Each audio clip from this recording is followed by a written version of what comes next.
Welcome to competitive cracker. എൻ്റെ പേര് ഷൈജു. അപ്പോൾ ഞാൻ ഇന്ന് നിങ്ങളുടെ മുമ്പിൽ വന്നിരിക്കുന്നത്, നമുക്കറിയാം ഓഗസ്റ്റ് 30 നമ്മുടെ കാത്തിരിപ്പുകൾക്കൊടുവിൽ, ഒരുപാട് നാളത്തെ കാത്തിരിപ്പുകൾക്കൊടുവിലെ പരീക്ഷയുടെ ഡേറ്റ് വരുവാണ്. പരീക്ഷയ്ക്ക് വേണ്ടി നമുക്ക് കുറച്ച് ദിവസങ്ങൾ മാത്രമേ ബാക്കിയുള്ളൂ. അപ്പോൾ ഇവിടെ നമുക്ക് ജനറൽ പേപ്പർ, അതായത് നമുക്ക് നിങ്ങളുടെ സബ്ജക്റ്റ് അല്ലാത്ത ബാക്കിയുള്ള വിഷയങ്ങൾ പരിഗണിച്ചു കഴിഞ്ഞാൽ നമുക്കറിയാം മാത്സിനകത്തുനിന്ന് 10 ചോദ്യങ്ങളാണ് ക്വസ്റ്റ്യൻ പേപ്പറിനകത്ത് ഉണ്ടാവുന്നത്. മലയാളത്തിനകത്തുനിന്ന് 20 ചോദ്യങ്ങളുണ്ട്. അതേപോലെ ഇംഗ്ലീഷിനകത്തുനിന്ന് 10 ചോദ്യങ്ങളുണ്ട്. GKയും കറണ്ട് അഫേഴ്സും കൂടെ ചേർന്നിട്ട് 10 മാർക്കുണ്ട്. അങ്ങനെ മൊത്തത്തില് നിങ്ങളുടെ സബ്ജക്റ്റ് അല്ലാതെ 50 മാർക്കിന്റെ ചോദ്യങ്ങളാണ് ക്വസ്റ്റ്യൻ പേപ്പറിനകത്ത് ഉള്ളതെന്നുള്ള കാര്യം എല്ലാവർക്കും അറിയാവുന്നതാണ്. അപ്പൊ ഇന്ന് ഞാൻ വന്നിരിക്കുന്നത് ആ മാത്സിനകത്തെ 10 ചോദ്യങ്ങളുണ്ടല്ലോ, അതുമായിട്ട് ബന്ധപ്പെട്ടുകൊണ്ട് നിങ്ങൾ എങ്ങനെയാണ് പഠിക്കേണ്ടത് എന്നുള്ള കാര്യങ്ങൾ പറയാൻ വേണ്ടിയാണ് നമ്മൾ ഇന്ന് വന്നിരിക്കുന്നത്. വളരെ കുറച്ച് ദിവസങ്ങൾ മാത്രമാണ് നമ്മുടെ മുമ്പിലുള്ളത്. അപ്പൊ അതുകൊണ്ട് മാത്സിനകത്തെ 10 മാർക്ക് എങ്ങനെ സ്കോർ ചെയ്യാൻ സാധിക്കും, എന്തൊക്കെ ടോപ്പിക്കുകളാണ് നിങ്ങൾ നോക്കേണ്ടത്, ഈ അവസാന ഘട്ടത്തിലെ ഓരോ മാർക്കും നിർണായകമാണ്.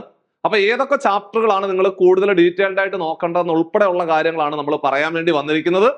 നമുക്കറിയാം ഇവിടെ മക്കളെ മാത്സിനകത്തുനിന്ന് 5 ചോദ്യങ്ങളും അതേപോലെ മെന്റൽ എബിലിറ്റി പോർഷനകത്തുനിന്ന് 5 ചോദ്യങ്ങളും ഉൾപ്പെടെ 5 10 മാർക്കിന്റെ ചോദ്യങ്ങളാണ് നമ്മുടെ പരീക്ഷയ്ക്കുള്ളത്. നമ്മളിപ്പോ സാധാരണ LDC പരീക്ഷ എഴുതുന്ന സമയത്ത് എങ്ങനെയായിരുന്നോ ചോദ്യങ്ങൾ വന്നിരുന്നത്, അവിടെ മാത്സ് 5 മാർക്ക്, മെന്റൽ എബിലിറ്റി 5 മാർക്കും ഉൾപ്പെടെ 5 10 മാർക്കിന്റെ ചോദ്യങ്ങളാണ് പരീക്ഷയ്ക്ക് കണ്ടുപോയത്. അതേപോലെ തന്നെയാണ് നമ്മൾ വരാൻ പോകുന്ന ടൈപ്പിസ്റ്റിന്റെ പരീക്ഷയ്ക്കും ഈ പറഞ്ഞതുപോലെ 5 10 ചോദ്യങ്ങളാണ് ക്വസ്റ്റ്യൻ പേപ്പറിനകത്ത് വരുന്നത്. അതിലെ മാത്സിനകത്ത് 5 മാർക്കും മെന്റൽ എബിലിറ്റിക്കകത്ത് 5 മാർക്കുമാണ്. അപ്പൊ മാത്സിനകത്തെ പ്രധാനപ്പെട്ട പോർഷൻസ് എന്നൊക്കെ പറഞ്ഞാൽ ഇതൊക്കെയാണ്: സംഖ്യകളും അടിസ്ഥാന ക്രിയകളും, അതേപോലെ ഭിന്നസംഖ്യ, ദശാംശ സംഖ്യ, ശതമാനം എന്ന് പറയുന്ന ചാപ്റ്റർ, ലാഭനഷ്ടം, സാധാരണ പലിശ, കൂട്ടുപലിശ, ratio and proportion, time and work, time and distance, average, അതേപോലെ എക്സ്പോണൻസ് എന്ന് പറയുന്ന ചാപ്റ്റർ, അതേപോലെ ജോമെട്രി പോർഷന്, അതേപോലെ പ്രോഗ്രഷൻ എന്ന് പറയുന്ന ഭാഗം. ഇത്രയും ചാപ്റ്ററുകളാണ് നമുക്ക് മാത്സിനകത്തുനിന്ന് നോക്കാനുള്ളത്. അതേപോലെ മെന്റൽ എബിലിറ്റി പോർഷൻ ആണെങ്കിൽ ക്ലോക്ക് ഉണ്ട്, കലണ്ടർ ഉണ്ട്, അതുപോലെ ഡയറക്ഷൻ ഉണ്ട്, ഫാമിലി റിലേഷൻസ് ഉണ്ട്. ബാക്കിയുള്ളതെല്ലാം ഓഡ് മാൻ ഔട്ട്, സീരീസ് ഒക്കെ പോലുള്ള ചാപ്റ്ററുകളാണ്. അപ്പോൾ ഇങ്ങനെയുള്ള ചാപ്റ്ററിൽ നിന്നുള്ള ഏകദേശം 10 ചോദ്യങ്ങളാണ് നമ്മുടെ ക്വസ്റ്റ്യൻ പേപ്പറിനകത്ത് വരാൻ പോകുന്നത്. ഓരോ മാർക്കും നിർണായകമാണെന്നുള്ള കാര്യം ഒരിക്കൽ കൂടി ഓർമ്മിപ്പിക്കുന്നു. അപ്പൊ നമുക്ക് ഇന്നത്തെ ക്ലാസ്സിലെ സംഖ്യകളും അടിസ്ഥാന ക്രിയകളും അതുപോലെ സ്ക്വയർ റൂട്ട്, ഇത്തരം ചാപ്റ്ററുകളിൽ നിന്ന് വൈകിയ വേള ആയതുകൊണ്ട് ഏറ്റവും അവസാനത്തെ ലാപ്പിലെ സ്ഥിരമായിട്ട് പരീക്ഷയ്ക്ക് ചോദിക്കുന്ന കുറെ ചോദ്യങ്ങളുണ്ട്. ക്വസ്റ്റ്യൻ ഇംഗ്ലീഷിലാണ്. അപ്പോൾ ഏറ്റവും പ്രധാനപ്പെട്ട മോസ്റ്റ് റിപ്പീറ്റഡ് ആയിട്ട് നമ്മുടെ പരീക്ഷയ്ക്ക് ചോദിക്കുന്ന ചില ചോദ്യങ്ങളെ ഇന്നത്തെ ക്ലാസ്സിൽ പരിചയപ്പെടുത്തുവാണ്. സ്വാഭാവികമായിട്ടും ഈ നമ്മുടെ ഇന്നത്തെ ക്ലാസ്സിനകത്തുനിന്ന് 1-2 ചോദ്യങ്ങൾ തീർച്ചയായിട്ടും പരീക്ഷയ്ക്ക് വരാനുള്ള സാധ്യത വളരെ കൂടുതലാണ്. നന്നായിട്ട് എഴുതി പഠിക്കണം. അപ്പൊ നമുക്ക് നേരെ ഒന്നാമത്തെ ക്വസ്റ്റ്യനിലേക്ക് പോവാം.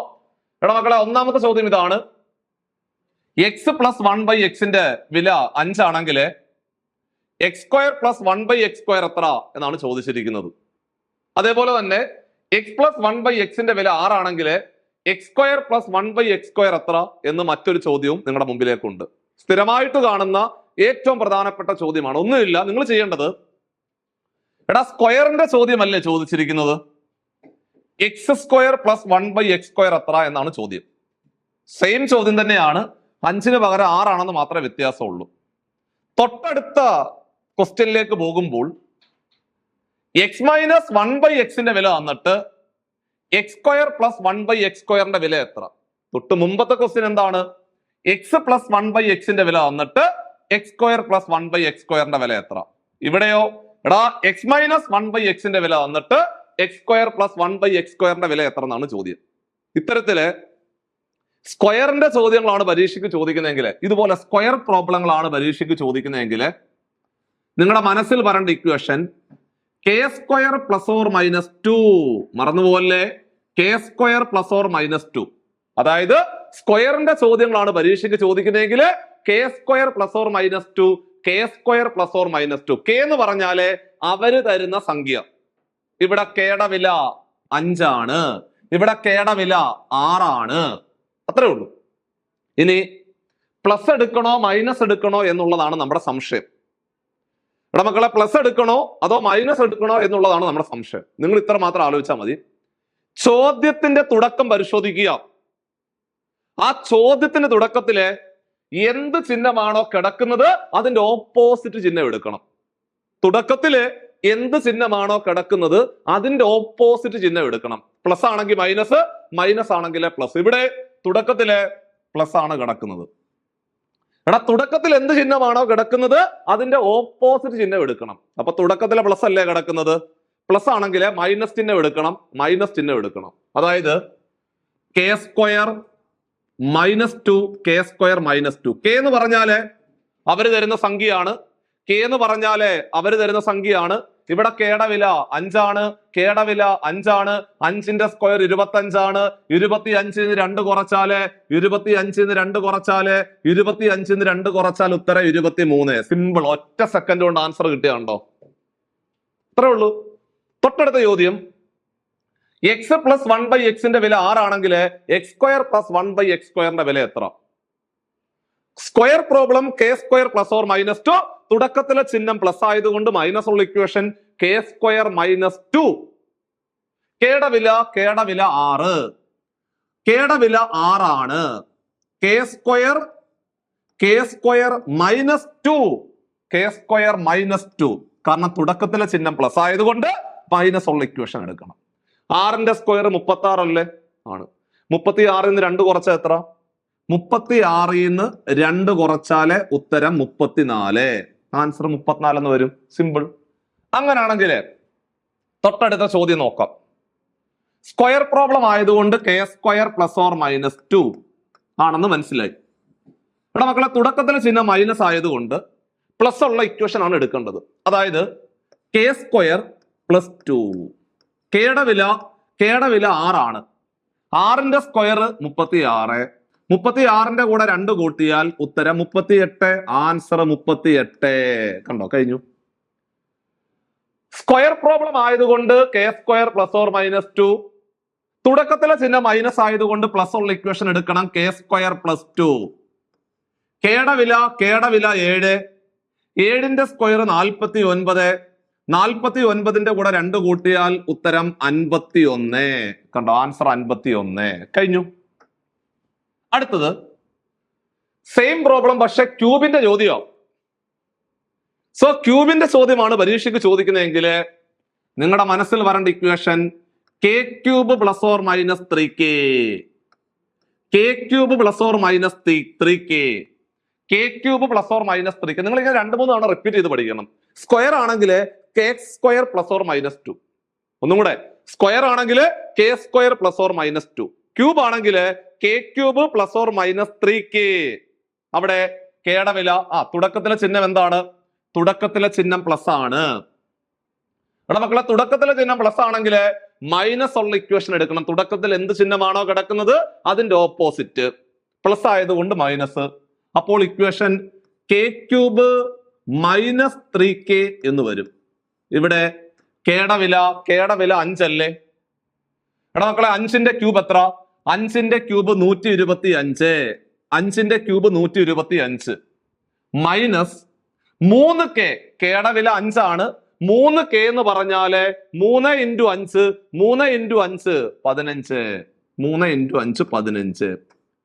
125ന്ന് 15 കുറച്ചാൽ 125ന്ന് 15 കുറച്ചാൽ ഉത്തരം 110. ആൻസർ 110. സിമ്പിൾ അല്ലേ? തൊട്ടടുത്ത ചോദ്യം കണ്ടോ. എക്സ് പ്ലസ് 1/x വില 4 ആണെങ്കിൽ x³ പ്ലസ് 1/x³ വില എത്ര എന്നുള്ള കാര്യം ഉണ്ടല്ലോ. ആ ചോദ്യത്തിന് ഉത്തരം നിങ്ങൾ കമന്റ് ബോക്സിൽ കമന്റ് ആയിട്ട് രേഖപ്പെടുത്തണം. സെയിം ക്വസ്റ്റ്യൻ തന്നെ അല്ലേ? സോ അതിന്റെ ഉത്തരം നിങ്ങൾ കമന്റ് ആയിട്ട് രേഖപ്പെടുത്തണം. തൊട്ടടുത്ത ചോദ്യം ഞാൻ വീണ്ടും പരിചയപ്പെടുത്താൻ പോകുന്നു. x - 1/x വില 4 ആണെങ്കിൽ x³ മൈനസ് 1/x³ എത്ര? സോ ക്യൂബിന്റെ ചോദ്യമായതുകൊണ്ട് നിങ്ങളുടെ മനസ്സിൽ വരേണ്ട ഇക്വേഷൻ എന്താണ്? k³ plus or minus 3k. k³ plus or minus 3k. തുടക്കത്തിലെ ചിഹ്നം എന്താണോ അതിന്റെ ഓപ്പോസിറ്റ്. തുടക്കത്തിലെ ചിഹ്നം മൈനസ് ആയതുകൊണ്ട് പ്ലസ് ഉള്ള ഇക്വേഷൻ, അതായത് k³ പ്ലസ് 3k. കെയുടെ വില 4. എടാ മക്കളെ കെയുടെ വില 4 ആണ്. 4ന്റെ ക്യൂബ് 64. 4ന്റെ ക്യൂബ് 64 പ്ലസ് 3k. കെയുടെ വില 4. 3 × 4 3 4 12. 64 12 കൂടെ കൂട്ടിയാൽ 64 12 കൂടെ കൂട്ടിയാൽ ഉത്തരം 76. ആൻസർ 76. ഉത്തരം 76. തൊട്ടടുത്ത ചോദ്യം എക്സ് മൈനസ് 1/x വില 6 ആണെങ്കിൽ X cube minus 1/x cube എത്ര? അതിന്റെ ആൻസറും നിങ്ങൾ എന്ത് ചെയ്യണം? കമന്റ് ആയിട്ടൊന്ന് രേഖപ്പെടുത്തുക. കമന്റ് ആയിട്ട് രേഖപ്പെടുത്തണേ. തൊട്ടടുത്ത ചോദ്യം എക്സ് പ്ലസ് 1/x വില 8 ആണെങ്കിൽ എക്സ് മൈനസ് 1/x വില എത്ര എന്നാണ് ചോദ്യം. ഇപ്പൊ നമ്മൾ നോക്കിയത് സ്ക്വയറിന്റെ ചോദ്യം പഠിച്ചു, അതേപോലെ ക്യൂബിന്റെ ചോദ്യം പഠിച്ചു. തൊട്ടടുത്ത ചോദ്യം എക്സ് പ്ലസ് 1/x വില തന്നിട്ട് എക്സ് മൈനസ് 1/x വില എത്ര? അതായത് ക്യൂബ് അല്ല സ്ക്വയർ അല്ല, ചിഹ്നം മാത്രം വ്യത്യാസം. പ്ലസ് തന്നിട്ട് മൈനസ് ചോദിച്ചിരിക്കുന്നു. കണ്ടോ? പ്ലസ് തന്നിട്ട് മൈനസ് ചോദിച്ചിരിക്കുന്നു. തൊട്ടടുത്ത ക്വസ്റ്റ്യനില് മൈനസ് തന്നിട്ട് പ്ലസ് ചോദിച്ചിരിക്കുന്നു. അങ്ങനെ ചിഹ്നം മാറ്റിയുള്ള ചോദ്യമാണ് പരീക്ഷയ്ക്ക് ചോദിക്കുന്നതെങ്കിൽ നിങ്ങളുടെ മനസ്സിൽ വരേണ്ട ഇക്വേഷൻ √(k² + or -4). ചിഹ്നം മാറ്റിയുള്ള ചോദ്യമാണെങ്കിൽ പ്ലസ് തന്നിട്ട് മൈനസ് ചോദിച്ചാലോ അല്ലെങ്കിൽ മൈനസ് തന്നിട്ട് പ്ലസ് ചോദിച്ചാലോ നിങ്ങളുടെ മനസ്സിൽ വരേണ്ട ഇക്വേഷൻ √(k² + or -4). അപ്പൊ എല്ലാ ഇക്വേഷൻ ഒന്നും കൂടെ പറഞ്ഞേ. സ്ക്വയർ പ്രോബ്ലം ആണെങ്കിൽ k² + or -2. ക്യൂബ് ആണെങ്കിൽ k³ + or -3k. ചിഹ്നം മാറ്റിയുള്ള ചോദ്യമാണെങ്കിൽ √(k² + or -4). തുടക്കത്തിലെ ചിഹ്നം എന്താണോ അതിന്റെ ഓപ്പോസിറ്റ്. ഇവിടെ പ്ലസ് ആയതുകൊണ്ട് മൈനസ് ഉള്ള ഇക്വേഷൻ. So √(k² - 4). കെയുടെ വില 8 ആണ്. എടാ മക്കളെ 8ന്റെ സ്ക്വയർ 64 ആണ്. -4. 64 4 കുറച്ചാൽ എത്ര? 64 4 കുറച്ചാല് 60 എന്ന് വരും. ഉത്തരം √60 എന്ന് എഴുതി വെച്ചാൽ 1 മാർക്ക് നമ്മുടെ വെട്ടിയിലായി. ഇത്ര ഉള്ള പരിപാടി. √60 എന്ന് പറയുന്ന ഒരു ഓപ്ഷൻ എവിടെങ്കിലും കാണും, അത് നിങ്ങൾ ലോക്ക് ചെയ്യുക. ഓക്കെ, അങ്ങനെയാണെങ്കിൽ തൊട്ടടുത്ത ചോദ്യം എക്സ് പ്ലസ് 1/x വില 5 ആണെങ്കിൽ എക്സ് മൈനസ് 1/x വില എത്ര എന്നാണ് ചോദ്യം. സോ ഇവിടെ അതുപോലെ തന്നെ തുടക്കത്തിൽ എന്ത് ചിഹ്നമാണോ കിടക്കുന്നത് അതിന്റെ ഓപ്പോസിറ്റ് ചിഹ്നം എടുക്കണം. തുടക്കത്തിൽ കിടക്കുന്നത് പ്ലസ് ആയതുകൊണ്ട് മൈനസ് ഉള്ള ഇക്വേഷൻ, അതായത് √(k² - 4). ഇവിടെ കെയുടെ വില 5 ആണ്. കെയുടെ വില 5 ആണ്. കെയുടെ വില 5 ആണ്. കെയുടെ വില 5. 5ന്റെ സ്ക്വയർ 25 ആണ്. 5ന്റെ സ്ക്വയർ 25. 25 4 കുറച്ചാൽ മതി. 25 4 കുറച്ച് കഴിഞ്ഞാല് 25 4 കുറച്ച ഉത്തരം 21. ഉത്തരം √21 വരും. കാരണം 21 എന്ന് പറയുന്ന സംഖ്യ പൂർണ്ണവർഗ സംഖ്യയല്ല, അതേപോലെ 60 എന്ന് പറയുന്ന സംഖ്യ പൂർണ്ണവർഗ സംഖ്യയല്ല. അതുകൊണ്ട് √21 എന്ന് പറയുന്ന ഓപ്ഷൻ എവിടെയാണോ കിടക്കുന്നത് അത് ലോക്ക് ചെയ്താൽ മതി. അല്ലെങ്കിൽ √60 എന്ന് പറയുന്ന ഓപ്ഷൻ എവിടെയാണോ കിടക്കുന്നത് അത് ലോക്ക് ചെയ്താൽ മതി. അത്രേ ഉള്ളൂ. സോ അങ്ങനെയാണെങ്കിൽ തൊട്ടടുത്ത ചോദ്യം ഇവിടെ മക്കളെ എക്സ് മൈനസ് 1/x വില തന്നിട്ട് എക്സ് പ്ലസ് 1/x വില എത്ര എന്നാണ് ചോദ്യം. ചിഹ്നം മാറ്റിയുള്ള ചോദ്യമാണെങ്കിൽ വേറെ ഒന്നും ആലോചിക്കേണ്ട. √(k² + or -4). തുടക്കത്തിലെ ചിഹ്നം മൈനസ് ആയതുകൊണ്ട് പ്ലസ് ഉള്ള ഇക്വേഷൻ എടുക്കണം. അതായത് √(k² + 4). ഇവിടെ കെയുടെ വില 8 ആണ്. കെയുടെ വില 8 ആണ്. 8ന്റെ സ്ക്വയർ 64 എന്ന് വരും. 64ന്റെ കൂടെ 4 കൂട്ടിയാൽ മതി. 64ന്റെ കൂടെ 4 കൂട്ടിയാൽ 68. ഉത്തരം √68 എന്ന് വരും ആൻസർ. സിമ്പിൾ അല്ലേ?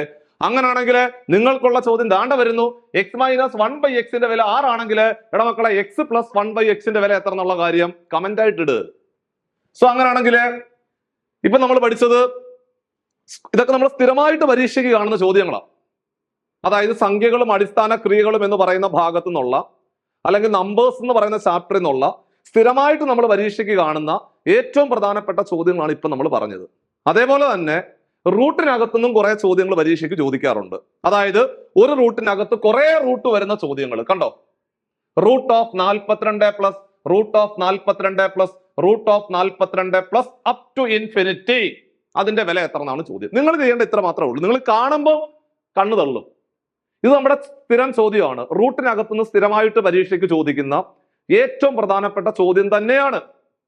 നിങ്ങൾ ചെയ്യേണ്ടത്, ഇവിടെ മക്കളെ, ആ 42 എന്ന് പറയുന്ന സംഖ്യ കിട്ടാൻ വേണ്ടിയിട്ട് ഏതൊക്കെ രണ്ട് തുടർച്ചയായ എണ്ണൽ സംഖ്യകൾ തമ്മിൽ ഗുണിക്കണം എന്ന് ആലോചിക്കണം. തുടർച്ചയായ എണ്ണൽ സംഖ്യകളായിരിക്കണം. തുടർച്ചയായ എണ്ണൽ സംഖ്യ എന്ന് പറഞ്ഞു കഴിഞ്ഞാല് അടുത്തടുത്ത രണ്ട് എണ്ണൽ സംഖ്യകൾ ആയിരിക്കണം. അപ്പൊ നിങ്ങൾ ആലോചിക്കുമ്പോൾ, സാറേ 42 കിട്ടാൻ വേണ്ടി തുടർച്ചയായ രണ്ട് എണ്ണൽ സംഖ്യകൾ എന്ന് പറഞ്ഞാല് പല രീതിയിൽ കിട്ടും. പക്ഷെ തുടർച്ചയായ രണ്ട് എണ്ണൽ സംഖ്യകൾ കിട്ടണമെങ്കിൽ നമുക്കറിയാം 6ഉം 7ഉം കൂടെ ഗുണിച്ചാൽ പോരെ. 6ഉം 7ഉം തുടർച്ചയായ രണ്ട് എണ്ണൽ സംഖ്യകളാണല്ലോ. ആണ്. സോ ഇനി നിങ്ങൾ ചെയ്യേണ്ടത്, അങ്ങനെ തുടർച്ചയായ രണ്ട് എണ്ണൽ സംഖ്യകൾ ഒപ്പിച്ചതിന് ശേഷം ആ റൂട്ടിനകത്തേക്ക് ഒരിക്കൽ കൂടി നോക്കണം. റൂട്ടിനകത്തേക്ക് നോക്കിയിട്ട് ചിഹ്നം പ്ലസ് ആണെങ്കിലേ, എടാ ചിഹ്നം പ്ലസ് ആണെങ്കിൽ വലിയ സംഖ്യ, പ്ലസ് ആണെങ്കിൽ വലിയ സംഖ്യ, മൈനസ് ആണെങ്കിൽ ചെറിയ സംഖ്യ, പ്ലസ് ആണെങ്കിൽ വലിയ സംഖ്യ, മൈനസ് ആണെങ്കിൽ ചെറിയ സംഖ്യ. ഇവിടെ പ്ലസ് അല്ലേ, പ്ലസ് ആയതുകൊണ്ട് വലിയ സംഖ്യ. ഇതിനകത്ത് വലുതാരാടാ? ഇതിനകത്ത് വലുത് 7 അല്ലേ? ഉത്തരം 7. ആൻസർ 7. കണ്ടോ? ഇത്രേ ഉള്ളൂ. അങ്ങനെയാണെങ്കിൽ തൊട്ടടുത്ത ചോദ്യം 56 കിട്ടാൻ വേണ്ടി ഏതൊക്കെ രണ്ട് തുടർച്ചയായ എണ്ണൽ സംഖ്യകൾ തമ്മിൽ ഗുണിക്കണം? നിങ്ങൾ പറയും 7 × 8. അതെ, ശരിയാ. 7ഉം 8ഉം കൂടെ ഗുണിച്ചാൽ 56 ആണ്. റൂട്ടിനകത്തെ ചിഹ്നം പ്ലസ് ആയതുകൊണ്ട് വലിയ സംഖ്യ ആൻസർ ആയിട്ട് പരിഗണിക്കുക. ഇതിനകത്ത് വലിയ സംഖ്യ 8 ആണ്. ഉത്തരം 8. കണ്ടോ? തൊട്ടടുത്ത ചോദ്യം, എടാ മക്കളെ, 12 കിട്ടാൻ വേണ്ടി ഏതൊക്കെ രണ്ട് തുടർച്ചയായ എണ്ണൽ സംഖ്യകൾ തമ്മിൽ ഗുണിക്കണം? 12 കിട്ടാൻ വേണ്ടി ഏതൊക്കെയാ? 12 കിട്ടണമെങ്കിൽ 3ഉം 4ഉം കൂടെ ഗുണിച്ചാൽ മതി. കാരണം 3ഉം 4ഉം കൂടെ ഗുണിക്കുമ്പോൾ 12. തുടർച്ചയായ രണ്ട് എണ്ണൽ സംഖ്യകൾ. അകത്ത ചിഹ്നം മൈനസ് ആയതുകൊണ്ട് ചെറിയ സംഖ്യ ഉത്തരം 3. ചെറിയ സംഖ്യ ആൻസർ 3. അങ്ങനെയാണെങ്കിൽ 30 കിട്ടാൻ വേണ്ടി ഏതൊക്കെ രണ്ട് തുടർച്ചയായ എണ്ണൽ സംഖ്യകൾ തമ്മിൽ ഗുണിക്കണം? 30 കിട്ടണമെങ്കിൽ ഏതൊക്കെയാ? 5ഉം 6ഉം കൂടെ ഗുണിച്ചാൽ പോരെ. 5ഉം 6ഉം കൂടെ ഗുണിക്കുമ്പോഴാണ് 30 കിട്ടുന്നത്. തുടർച്ചയായ രണ്ട് എണ്ണൽ സംഖ്യകൾ. റൂട്ടിനകത്ത് ചിഹ്നം മൈനസ് ആയതുകൊണ്ട്, എടാ മൈനസ് ആണെങ്കിൽ ചെറിയ സംഖ്യ, പ്ലസ് ആണെങ്കിൽ വലിയ സംഖ്യ. ഇവിടെ മൈനസ് ആയതുകൊണ്ട് ചെറിയ സംഖ്യ. ഉത്തരം 5 ആണോ ചെറുത്, 6 ആണോ ചെറുത്? 5 അല്ലേ? അപ്പൊ ഉത്തരം 5. ആൻസർ 5 എന്ന് വരും. അങ്ങനെയാണെങ്കിൽ തൊട്ടടുത്ത ചോദ്യം നോക്കിയേ. പ്ലസും അല്ല മൈനസും അല്ല. പ്ലസും അല്ല മൈനസും അല്ലെങ്കിൽ അതിന്റെ അർത്ഥം എന്തുവാ? ഗുണനമല്ലേ? ആണ്. എടാ മക്കളെ, പ്ലസും അല്ല മൈനസും അല്ലെങ്കിൽ അതിന്റെ അർത്ഥം ഗുണനമാണ്. അങ്ങനെ ഗുണനമാണ് പരീക്ഷയ്ക്ക് ചോദിക്കുന്നതെങ്കിൽ ഉണ്ടല്ലോ, നിങ്ങൾ ഒട്ടും പേടിക്കണ്ട. ആ റൂട്ടിനകത്ത് കിടക്കുന്ന സംഖ്യ ഏതാണോ അതാണ് ആൻസർ. അത്രേ ഉള്ളൂ. അങ്ങനെയാണെങ്കിൽ റൂട്ടിനകത്ത് കിടക്കുന്ന സംഖ്യ ഏതാ? 12 അല്ലേ? അത്രേ ഉള്ളൂ ആൻസർ. അതാണ് 12 ആണ് ആൻസർ. ഇത്ര ആലോചിച്ചാൽ മതി. ആൻസർ 12. അപ്പോൾ പ്ലസോ മൈനസോ ആണെങ്കിൽ തുടർച്ചയായ രണ്ട് എണ്ണൽ സംഖ്യകൾ ഒപ്പിച്ചതിന് ശേഷം പ്ലസ് ആണെങ്കിൽ വലിയ സംഖ്യ, മൈനസ് ആണെങ്കിൽ ചെറിയ സംഖ്യ. ഇനി ഗുണനമാണെങ്കിൽ കണ്ണും പൂട്ടിക്കോ, ഏത് സംഖ്യയാണോ അകത്ത് കിടക്കുന്നത് അവനെ പിടിച്ച് അങ്ങ് ആൻസർ ആയിട്ട് എഴുതിയാൽ മതി. അപ്പൊ ഇവിടെ അകത്ത് കിടക്കുന്ന ആരാ? 12. ആൻസർ 12 കഴിഞ്ഞു. ഇത്രേ ഉള്ളൂ. സോ അങ്ങനെയാണെങ്കിൽ ഇവിടെ നോക്കിയേ, ഗുണനമാണല്ലോ. പ്ലസും മൈനസും അല്ലെങ്കിൽ ഗുണനമാ. സോ റൂട്ടിനകത്ത് കിടക്കുന്ന സംഖ്യ ഏതാ? 45. അതാണ് ആൻസർ. അത്രേ ഉള്ളൂ. ഇതിന് ഉത്തരം 45. ഇത്ര ആലോചിച്ചാൽ മതി. അടുത്ത ക്വസ്റ്റ്യൻ, റൂട്ട് 10 ഇൻഫിനിറ്റി. അതിന്റെ വില എത്ര എന്നാണ് ചോദ്യം. ഒന്നുമില്ല, പ്ലസും അല്ല മൈനസും അല്ല, ഗുണനമാണല്ലോ. ഗുണനമാണെങ്കിൽ പിന്നെ എന്ത് നോക്കുക? ആ റൂട്ടിനകത്ത് കിടക്കുന്ന സംഖ്യ ഏതാണോ അതാണ് ആൻസർ. അപ്പൊ ഇവിടെ റൂട്ടിനകത്ത് കിടക്കുന്ന ആരാ? 10. ഉത്തരം 10 ആണ്. ഇത്ര ഉള്ളു പരിപാടി. സിമ്പിൾ അല്ലേ? സോ അങ്ങനെയാണെങ്കിൽ നോക്കിക്കോണേ, തൊട്ടടുത്ത ചോദ്യം റൂട്ട് 7. അപ്പൊ നിങ്ങൾ ചാടി കയറി പറയും, സാറേ 7 അല്ലേ ആൻസർ. പക്ഷെ ചെറിയൊരു പ്രശ്നമുണ്ട്, നിങ്ങൾ പറഞ്ഞ ആൻസർ തെറ്റാ. കാരണം എടാ മക്കളെ, തൊട്ട് മുമ്പത്തെ ചോദ്യത്തിൽ എന്തോ ഉണ്ടായിരുന്നു? ഇൻഫിനിറ്റി ഉണ്ടായിരുന്നു അല്ലേ? ഇവിടെ എന്തില്ല? ഇൻഫിനിറ്റി ഇല്ല. ഇൻഫിനിറ്റി ഉണ്ടായിരുന്നെങ്കിൽ ആൻസർ നിങ്ങൾ പറഞ്ഞ ശരിയാ, 7 തന്നെ. പക്ഷെ ഇൻഫിനിറ്റി ഇല്ല. അങ്ങനെ ഇൻഫിനിറ്റി ഇല്ലാത്ത ചോദ്യങ്ങളാണ് പരീക്ഷയ്ക്ക് ചോദിക്കുന്നതെങ്കിൽ നിങ്ങൾ ചെയ്യേണ്ട എന്ത് ചെയ്യണമെന്ന് അറിയാം? ഇവിടെ കൃത്യ എണ്ണം ഉണ്ട്, 1 2 3. ഇവിടെ ആണെങ്കിൽ 1 2 3 4 അങ്ങനെ കൃത്യമായ എണ്ണം ഉണ്ട്. അപ്പൊ നിങ്ങൾ ചെയ്യേണ്ട പരിപാടി എന്തെന്ന് അറിയാം? ആദ്യം കിടക്കുന്ന റൂട്ടിന് താഴെ നിങ്ങൾ വെറുതെ 1 2 എന്ന് എഴുതണം. ചുമ്മാ 1 2 എന്ന് എഴുതണം. സാറേ എപ്പോഴും 2 ആണോ എഴുതണം? ആണ്, എപ്പോഴും 2 എഴുതേണ്ടത്. എപ്പോഴും 2 തന്നെയാണ് എഴുതേണ്ടത്. എന്നിട്ട് ആ 2ന്റെ ഇരട്ടി അടുത്ത റൂട്ടിൽ എഴുതണം. 2ന്റെ ഇരട്ടി എത്ര? 2ന്റെ ഇരട്ടി 4. എന്നിട്ട് അതിന്റെ ഇരട്ടി 4ന്റെ ഇരട്ടി എത്ര? 8. അങ്ങനെ ആദ്യം 2 എന്ന് എഴുതിയിട്ട് അതിന്റെ ഇരട്ടി 4, 4ന്റെ ഇരട്ടി 8, 8ന്റെ ഇരട്ടി 16, 16ന്റെ ഇരട്ടി 32, 32ന്റെ ഇരട്ടി 64. അങ്ങനെ ഇരട്ടി എടുത്തെടുത്തെടുത്തെടുത്ത് പോകണം. ഇരട്ടി എടുത്തെടുത്തെടുത്തെടുത്ത് പോകണം. എന്നിട്ട് റൂട്ടിനകത്തുള്ള സംഖ്യ എടുത്ത് പുറത്തേക്ക് എഴുതുക. എടാ മക്കളെ, റൂട്ടിനകത്തുള്ള സംഖ്യ എടുത്ത് പുറത്തേക്ക് എഴുതുക. അതിന്റെ കൃതിയായിട്ട്, അതിന്റെ പവറായിട്ട്, അതിന്റെ കൃതിയായിട്ട് ഏത് നമ്പറിലാണോ അവസാനിച്ച് നിൽക്കുന്നത്, എടാ ഏത് നമ്പറിലാണോ അവസാനിച്ച് നിൽക്കുന്നത് അതിൽ നിന്നൊന്ന് കുറയ്ക്കുക. അപ്പൊ ഇവിടെ അവസാനിച്ച് നിന്ന് 8-ലല്ലേ? 8-1 കുറച്ചാൽ എത്ര? 8-1 കുറച്ചാൽ 7 ഡിവൈഡഡ് ബൈ ആ ലാസ്റ്റ് നമ്പർ. ഉത്തരം 7/7/8 എന്നുള്ളതാണ് ആൻസർ. അപ്പൊ ഇക്വേഷൻ എന്തുവാ? റൂട്ടിനകത്തുള്ള സംഖ്യ എടുത്ത് പുറത്തേക്ക് എഴുതിയിട്ട് നമ്മളിങ്ങനെ ഡബിൾ എടുത്തെടുത്തെടുത്തെടുത്ത് പോയില്ലായിരുന്നോ? എവിടെയാണോ അവസാനിച്ച് നിൽക്കുന്നത് ലാസ്റ്റ് നമ്പർ, അതിൽ നിന്ന് 1 കുറയ്ക്കണം ഡിവൈഡഡ് ബൈ ലാസ്റ്റ് നമ്പർ. എവിടെയാണോ അവസാനിച്ച് നിൽക്കുന്നത് അതിൽ നിന്ന് 1 കുറയ്ക്കുക ഡിവൈഡഡ് ബൈ ലാസ്റ്റ് നമ്പർ എന്ന് ഓർത്ത് തന്നാൽ മതി. അങ്ങനെയാണെങ്കിൽ ഇവിടെ പറയടാ, ആദ്യം 2, 2ന്റെ ഇരട്ടി എത്ര? 4, 4ന്റെ ഇരട്ടി എത്ര? 8, 8ന്റെ ഇരട്ടി എത്ര? 16. അങ്ങനെ ഇരട്ടി എടുത്തെടുത്തെടുത്ത് പോണം. എന്നിട്ട് ആ റൂട്ടിനകത്തുള്ള സംഖ്യ എടുത്ത് പുറത്തേക്ക് എഴുതിയിട്ട് അതിന്റെ കൃതി, അതിന്റെ പവറായിട്ട് ഏത് നമ്പറിലാണോ അവസാനിച്ച് നിൽക്കുന്നത് അതിൽ നിന്ന് 1 കുറയ്ക്കുക. 16ൽ നിന്ന് 1 കുറച്ചാൽ എത്ര? 15 ഡിവൈഡഡ് ബൈ ലാസ്റ്റ് നമ്പർ, അതായത് 16. ഉത്തരം 12/15/16 എന്ന് വരും ആൻസർ. സോ അങ്ങനെയാണെങ്കിൽ ഇവിടെ പറഞ്ഞേ, ആദ്യം 2 എഴുതി, ഇരട്ടി 4, ഇരട്ടി 4ന്റെ ഇരട്ടി 8, 8ന്റെ ഇരട്ടി 16, 16ന്റെ ഇരട്ടി 32 എഴുതി. എന്നിട്ട് റൂട്ടിനകത്തുള്ള സംഖ്യ എടുത്ത് പുറത്തേക്ക് എഴുതണം. റൂട്ടിനകത്തുള്ള സംഖ്യ 13 ആണ്, എടുത്ത് പുറത്തേക്ക് എഴുതി. അതിന്റെ കൃതിയായിട്ട്, അതിന്റെ പവറായിട്ട് ഏത് നമ്പറിലാണോ അവസാനിച്ച് നിൽക്കുന്നത് അതിൽ നിന്ന് 1 കുറയ്ക്കണം. 32ൽ നിന്ന് 1 കുറച്ചാൽ എത്ര? 31 divided by last number. Last number ഏതാ? 32. അപ്പൊ ഉത്തരം 13/31 ഡിവൈഡഡ് ബൈ 32 എന്നുള്ളതായിരുന്നു ആൻസർ. അപ്പൊ നമ്മള് ഇന്ന് ക്ലാസ്സിൽ ഡിസ്കസ് ചെയ്തത് വളരെ എപ്പോഴും നമ്മൾ പരീക്ഷയ്ക്ക് കാണുന്ന, സ്ഥിരമായിട്ട് കാണുന്ന കുറെ ചോദ്യങ്ങളാണ് ക്ലാസ്സിൽ പരിചയപ്പെടുത്തിയത്. നമുക്കറിയാം, കഴിഞ്ഞു പോയ റീസെന്റ് ആയിട്ട് നടന്നു പോയ ടൈപ്പിസ്റ്റ് പരീക്ഷകളിലെ ആദ്യ റാങ്കുകളെല്ലാം തന്നെ, 4ാം റാങ്ക് ഉൾപ്പെടെയുള്ള ആദ്യ റാങ്കുകളെല്ലാം തന്നെ നമുക്കുള്ളതായിരുന്നു. CCയോടൊപ്പം ചേർന്ന് നിന്ന് പഠിച്ച ഉദ്യോഗാർത്ഥികൾക്കുള്ളതായിരുന്നു. അപ്പൊ അടുത്ത ഈ ഒരു പരീക്ഷ എഴുതാൻ പോകുന്ന നിങ്ങൾക്കും സ്വാഭാവികമായിട്ടും ഒരാശയക്കുഴപ്പവും വേണ്ട. റാങ്ക് ലിസ്റ്റ് നിലവിൽ വരുമ്പോൾ ആദ്യ റാങ്കുകൾ നമ്മളോടൊപ്പം തന്നെ ആയിരിക്കും. ആ ആദ്യ റാങ്കുകളിലെ നിങ്ങളുടെ പേരുകൾ ഉണ്ടാകുക എന്നുള്ളത് തന്നെയാണ് ഞങ്ങളുടെ ഒരു ലക്ഷ്യം, അല്ലെങ്കിൽ ഞങ്ങളുടെ ഒരു മിഷൻ. അത് തന്നെയാണ്. അതിനു വേണ്ടിയിട്ട് ഞങ്ങൾ ഈ പരീക്ഷ അടുത്തിരിക്കുന്ന ഈ ഒരു പ്രത്യേക സാഹചര്യത്തില് ഞങ്ങളൊരു ബൂസ്റ്റർ ഡോസ് ബാച്ചുമായിട്ട് വീണ്ടും നിങ്ങളുടെ മുമ്പിലേക്ക് വരുവാണ്. സോ ഈ ഒരു ബാച്ചിന്റെ പ്രത്യേകത എന്തെന്ന് ചോദിച്ചു കഴിഞ്ഞാൽ, ഇത് റിവിഷൻ ക്ലാസ് ആണ്. ആക്ച്വലി ഏറ്റവും പ്രധാനപ്പെട്ട കാര്യങ്ങളെ, അതായത് 10 ദിവസം, ഓരോ ദിവസവും 2 മണിക്കൂർ ലൈവ് ക്ലാസ്സുകൾ അറേഞ്ച് ചെയ്തുകൊണ്ട് 20 മണിക്കൂറത്തെ ലൈവ് ക്ലാസ്സുകളിലെ ഏറ്റവും പ്രധാനപ്പെട്ട പോർഷൻസ് എല്ലാം കംപ്ലീറ്റ് ചെയ്തുകൊണ്ട് നിങ്ങളെ പരീക്ഷയ്ക്ക് വിടുക എന്നുള്ള ലക്ഷ്യത്തോടുകൂടി നമ്മൾ പുതുതായിട്ട് ടൈപ്പിസ്റ്റ് പരീക്ഷയ്ക്ക് വേണ്ടി മാത്രമായിട്ട് ആരംഭിച്ച ടൈപ്പിസ്റ്റ് ബൂസ്റ്റർ ബാച്ചിലേക്ക് അഡ്മിഷൻ എടുക്കുവാൻ വേണ്ടി നിങ്ങൾ 8590202323 എന്ന് പറഞ്ഞ നമ്പറിലെ കോൺടാക്ട് ചെയ്യാവുന്നതാണ്. അവിടെ നമ്മൾ ഇതുപോലെ ഏറ്റവും പ്രധാനപ്പെട്ട കാര്യങ്ങൾ മാത്രം പഠിപ്പിച്ചുകൊണ്ടായിരിക്കും നിങ്ങളെ പരീക്ഷയ്ക്ക് വിടുന്നത്. ഒരു ബുദ്ധിമുട്ടും ഇല്ലാതെ തൊട്ടു മുമ്പിൽ കണ്ടതുപോലെ നിങ്ങളുടെ പേരുകളും നിങ്ങളുടെ ഫോട്ടോകളും അടുത്ത ബാച്ചിൽ ഞങ്ങൾ ഉപയോഗിക്കാൻ ഇടവരണം. സോ അതുകൊണ്ട് നന്നായിട്ട് പ്രിപ്പയർ ചെയ്യുക. സോ പരീക്ഷയ്ക്ക് ഇനി കുറച്ച് ദിവസങ്ങൾ മാത്രമേ ബാക്കിയുള്ളൂ. ഏറ്റവും നന്നായിട്ട് മുമ്പോട്ട് പോവുക. അപ്പൊ നമുക്ക് അടുത്ത വീഡിയോയിലെ പുതിയൊരു ക്ലാസ്സുമായിട്ട് വീണ്ടും കാണാം. സോ ചാനൽ ഇനിയും സബ്സ്ക്രൈബ് ചെയ്തിട്ടില്ലെങ്കിൽ സബ്സ്ക്രൈബ് ചെയ്യുക. അതുപോലെ തന്നെ നിങ്ങളുടെ ഫ്രണ്ട്സിലേക്ക് ഈ വീഡിയോ ഷെയർ ചെയ്തെത്തിക്കുക. മാക്സിമം സപ്പോർട്ട് ചെയ്യുക.